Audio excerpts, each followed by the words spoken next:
How's it going, guys? It's your boy JoJo's Whips back with another video. And on today's video, we finally got the S4 back. And for those of you that don't know the S4, it is a 2001.5 Audi S4 B5 with a custom single turbo kit with a 6262 precision turbo and air-to-water intercooler, which I have custom mounted in here. We got integrated engineering, fuel rails, 1000cc Bosch injectors. The car is actually running on a Haltech Elite 2500, so it is on a standalone, which we have that actually in here since it fits in here pretty well. We have he's the one that did the wiring. You guys should go check him out. He did a very good job wiring up the car, although we have a couple things that need to be finished wiring up as far as the coolant temp sense, which we had to custom build something here for housing because we could not get the factory one to communicate that is underneath the turbo. So yeah, the shop that the car was at, they had just built this that way, then we were able to get a coolant temp sense. And then what I probably was actually gonna do is I was gonna get that powder coated black, so it's not such an eyesore, although you might not really see it. But I do got to shift it over this way, so then the sensor will be over here versus coming here, because the headlight takes up a bunch of space.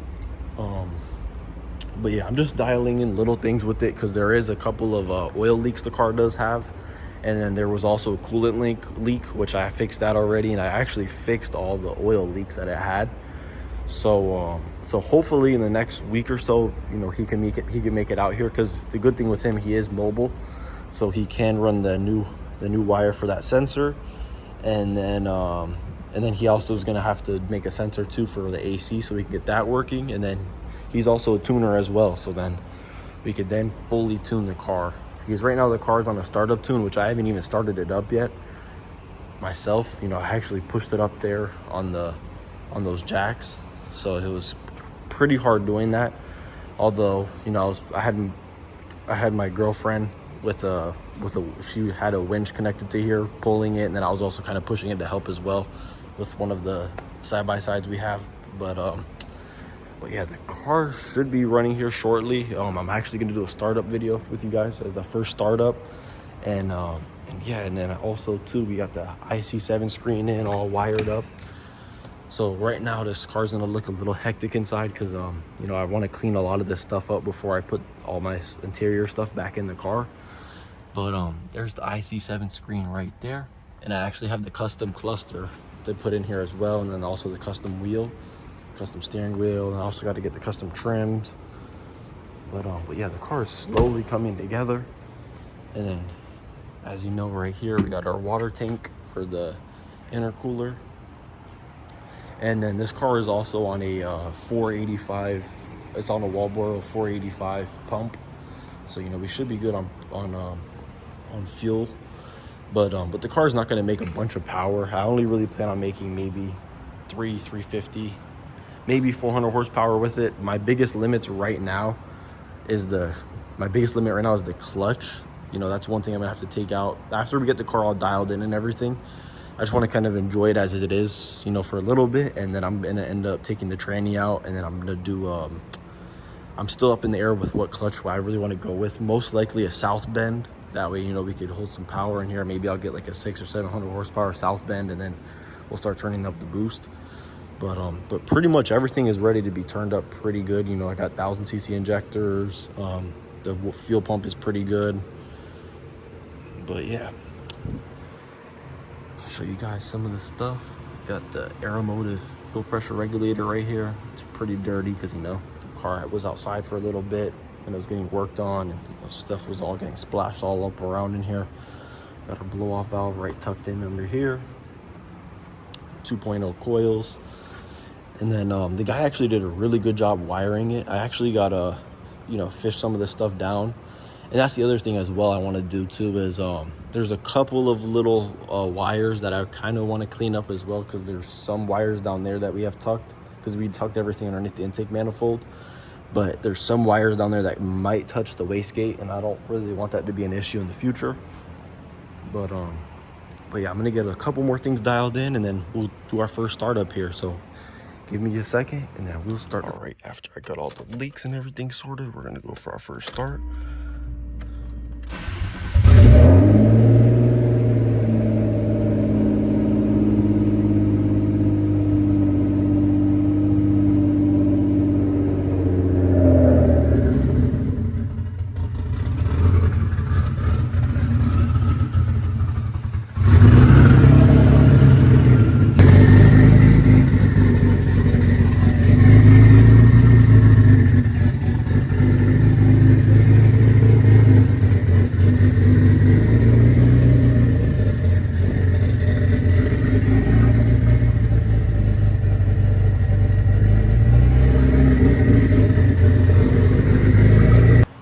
just like that, guys, we did our first startup with the car. And, you know, pretty much the next step with the car is going to be, you know, I'm going to run it a little bit more as it is. I'm not really going to drive it too much. I just kind of want to make sure I get, you know, any of the little hiccups out of it before we have the tuner come.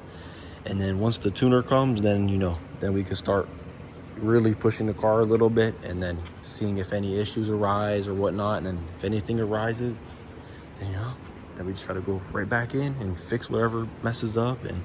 But so far, so good as far as all the oil leaks. I had about 3 different areas leaking oil, which for the past few days, you know, after work, I've been able to tinker around with it and get them fixed so far. And then as far as the water lines, though, I did fix the one water line I have down here for my drain, but I still haven't even seen if I fixed it all the way. I mean, I should have, because all it was the AN fitting wasn't tightened down all the way. But yeah, that should honestly just be the issue. And then if there is another issue with it, you know, I'll just end up digging down in there again and just messing with it. And then, yeah, and then my next biggest thing too is after, because that's the other thing I got to do is I got to have my welder come out, and he's going to put me a bung right here so I can run this to the catch can so I can have some vacuum in here for the crankcase line. And then once I have that done, then I'm going to start kind of focusing on cleaning up some of this, you know, because I feel like it's really busy underneath this hood. So I'm going to try to see if I can move some things around, you know, and just kind of make it not look so busy. I actually have to have somebody come out too and redo a mount for this, because I don't really like how this is mounted right here. I didn't put it here, you know, the shop that the car was temporarily at, they had just put it here, which, I mean, it'll work for now. The hood's able to close, so I'll probably just keep it like run it like that for now. But this is definitely going to end up getting changed here pretty soon. And then as far as up here, I do have the tray that covers all that, but I'm also going to tackle some of this, so then that way, you know, I feel like it does look a little bit hectic under here. And maybe, you know, it could get cleaned up a bit. But as of right now, the car, you know, you guys heard it, it does start up. It sounds pretty good. You know, that's the next thing I have to do is have somebody finish the exhaust on here. And the biggest reason why I didn't have the shop, because the shop that actually was working on the car, they actually do work on they actually specialize in exhaust. But I'll be 100% honest, that shop honestly just takes way too long to do anything. You know, this is honestly, maybe from the jump, with all the stuff I had done already, this was probably honestly like a 2 or 3 week project. And the guy had the car for maybe 6 months, a little over 6 months. And he even told me too, when I took the car to him, he's like, oh yeah, it'll only be, you know, 2 weeks worth of work tops. And then, you know, just started getting delays, excuses, and oh, I'm out of town. And so, yeah, but anyways, all the little stuff that needed to be done is all done. And then the big part was the wiring, which is nice too, because I'm able to keep all my factory controls and everything, but yet still have a brand new computer, you know, in the car. So, you know, we could have some new technology in here. Although, don't get me wrong, with the ME7 computer that these cars come with, you know, there's a few people that could really make some magic with them. But, you know, I just wanted to do something completely different, something that nobody's really done before. I don't think anybody's ran a Elite 2500 and a S4 B5 as far as I know. I know that there's one guy, I think, that's running the Nexus R5, which is obviously a way bigger step than this, but I can't remember if it has a 2.7 or if it has a VR6 or some other motor. But as far as I know right now, I'm the only one with the S4 B5 on the Haltech Elite 2500. But yeah, if you guys enjoyed today's video, please like, comment, and subscribe.